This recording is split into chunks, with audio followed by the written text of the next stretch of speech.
बच्चों class 10 science subject में light chapter में एक इंपॉर्टेंट टॉपिक है दैट इज रे डायग्राम्स। तो आज हम रे diagrams for the lenses discuss करने वाले हैं और किस तरीके से ये ले डायग्राम ड्रॉ करने के लिए कौन सी बातों पे आपको ध्यान देना पड़ेगा, कौन सा कॉन्सेप्ट को बहुत अच्छी तरीके से आपको मतलब सीखना है, समझना है और उसे नोट डाउन करके रखना है। ये सारी चीजें आज की वीडियो में मैं बताने वाला हूं, ठीक है। तो देखिए, लेंसेज से रिलेटेड एक क्वेश्चन आने के पूरे चांस रहते हैं बोर्ड एग्जामिनेशन में या तो कोई भी एग्जामिनेशन में जो भी आपकी प्रीलिम्स की होगी उसमें, because this topic is very very important. तो इसे समझना बहुत जरूरी है। तो प्रीवियस वीडियो में तो पूरा रिफ्रैक्शन जो पार्ट था उसे मैंने शॉर्ट में समझा दिया आपको, ओके। हर एक चीज कवर हो गई उसमें शॉर्ट वीडियो में, ओके। तो आज हम लेंसेज के रे डायग्राम्स किस तरीके से ड्रॉ करते हो उसके लिए हमें कौन सा टॉपिक सबसे पहले स्टडी करना है वो हम जान लेते हैं। तो हमें रे डायग्राम फॉर लेंसेज ड्रॉ करने के लिए सबसे पहले सीखना है rules to draw ray diagrams. अब यहां देखिए, हमें दो लेंसेज की बात करेंगे, कॉन्वेक्स एंड कॉनकेव लेंस।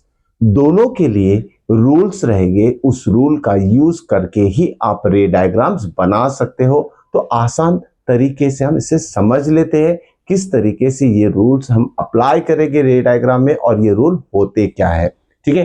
तो सबसे पहले बात करते हैं कॉन्वेक्स लेंस की। तो देखिए, कॉन्वेक्स लेंस में सबसे पहले तो हमें यह पता है कि कॉन्वेक्स लेंस को कन्वर्जिंग लेंस भी कहते हैं। क्यों कन्वर्जिंग कहेंगे?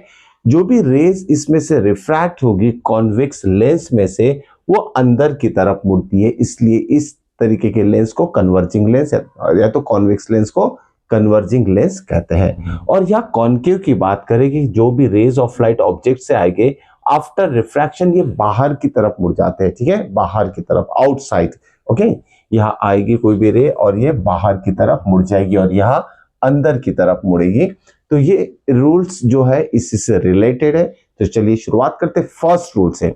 अब first rule for convex lens क्या कहता है? वॉट एवर बी द रे of light coming from the object, okay, what ever be the रे of light coming from object. अब देखिए, फ्री हैंड बना रहा हूं लेकिन आपको यहाँ स्केल का यूज करना है, ठीक है। I am just explaining, okay. तो ये एक रे coming from the object, condition क्या रहेगी?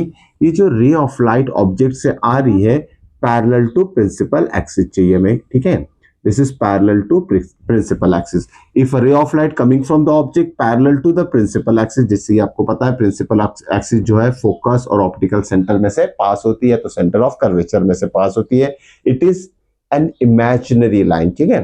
तो ray of light coming from the object if it is parallel to principal axis after refraction it is always passes through principal focus। Refract होने के बाद कहां से पास होगी? ये प्रिंसिपल फोकस, मान लेते हैं ये प्रिंसिपल फोकस F2 है, ठीक है। और एक चीज आपको बहुत अच्छी तरीके से लर्न ही कर लीजिए कि कॉन्वेक्स लेंस का जो फोकस रहेगा वो F2 रहेगा और कॉनकेव का फोकस रहेगा वो F1 रहेगा। तो कॉन्वेक्स का फोकस जो राइट साइड में है ये भी ध्यान में रखना और ये लेफ्ट साइड में रहेगा फोकस, ओके। तो ये चीज आपको अच्छे से समझना है।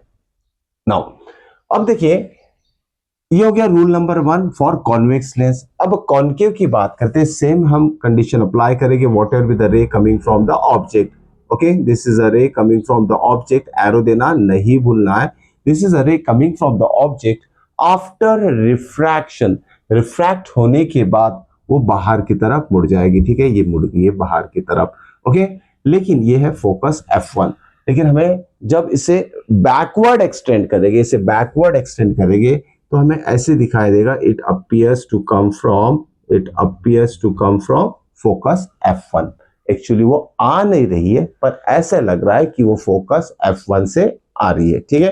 तो ये रूल आपको बहुत अच्छी तरीके से याद में रखना है। फिर से एक बार रिपीट कर देते हैं, what will be the ray coming from the object after refraction, it this ray, refracted ray, appear to come from focus F1, okay.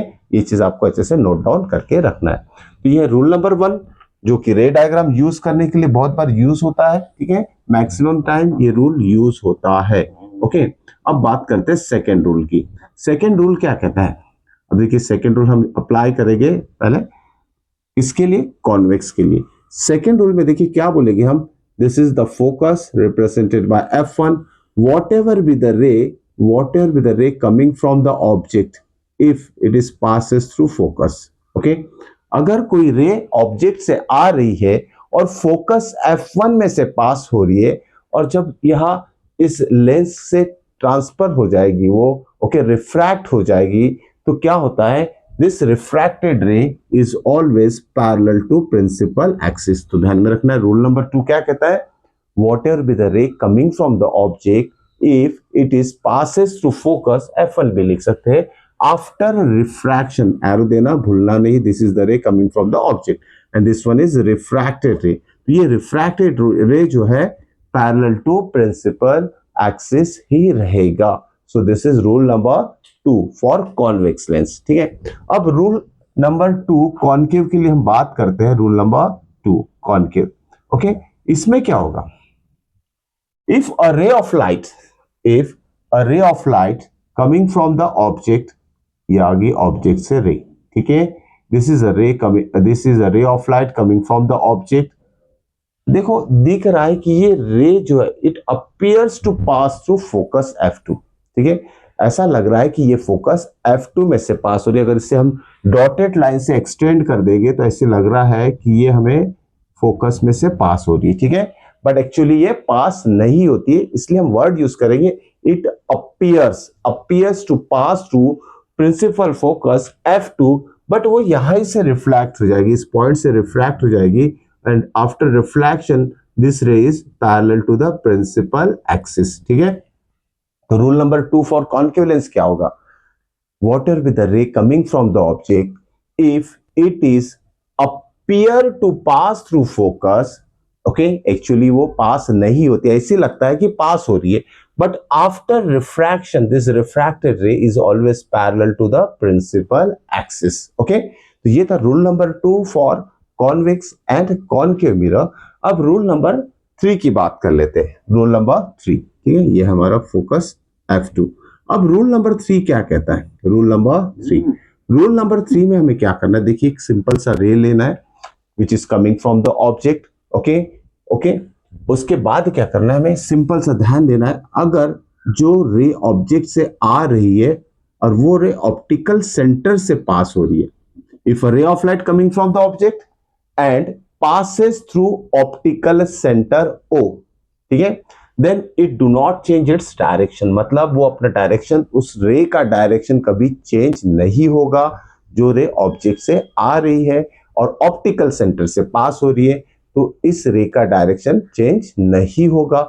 इसमें भी वैसे ही हमें लिखना है या तो ड्रॉ करके बताना है, कॉन्केव लेंस के लिए whatever be the ray coming from the object, if it is passes through optical center do not change its direction। ठीक है, तो ये रूल नंबर 3 है जिसमें कि हमें क्या करना है, इस रे को ऑप्टिकल सेंटर से पास करना है और एक स्ट्रेट लाइन ही बनाना है, कोई डायरेक्शन चेंज नहीं करना है। This rule is very very important, ध्यान में रखिएगा।